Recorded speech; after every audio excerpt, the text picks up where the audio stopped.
இது உன்னுடைய வாழ்க்கையை சேதப்படுத்துற ஞாபகத்துல வச்சுக்கோ. இது எல்லாம் முக்கியம். அல்லேலூயா. இதுக்குள்ள நீ இடம் கொடுத்த உன் வாழ்க்கை சீராக்கி விடும் ஞாபகத்துல வச்சுக்கோ. இன்னைக்கு மனுஷனை ஆற்றி படைத்து கொண்டிருக்கிறார். இன்னைக்கு தேவ பிள்ளையா ஆவியானவர் பார்த்து துக்கப்படுகிறார். உன்னை பார்த்து தெரியுமா? எனக்கு நேரம் இல்லை மக என்று சொல்லி ராத்திரி ஆவியானவர் என்னை பார்த்து துக்கத்தோடு ஒரு வார்த்தை சொன்னார். அல்லேலூயா. ஒரே ஒரு வார்த்தை சொன்னார், எனக்கு நேரம் இல்லை மக, என் மகிமைக்கு நேரம் இல்லை. மனிதன் இப்படிதான் வாழ்ந்து கொண்டு இருக்கிறான். போய் சொல்ல, எனக்கு நேரம் கொடுத்தா நான் கூட நேரம் கொடுக்கிறேன் சொல்ல.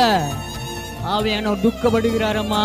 இன்னைக்கு இதை குறித்து நபர்கள் அநேக கண்ணீரோடு வேதனையோடு அநேக வாழைகள் அநேக துன்பங்களை விடு அநேக நேரங்கள் அழுது கொண்டு இருக்கிற நிலைமை இருக்கிறது.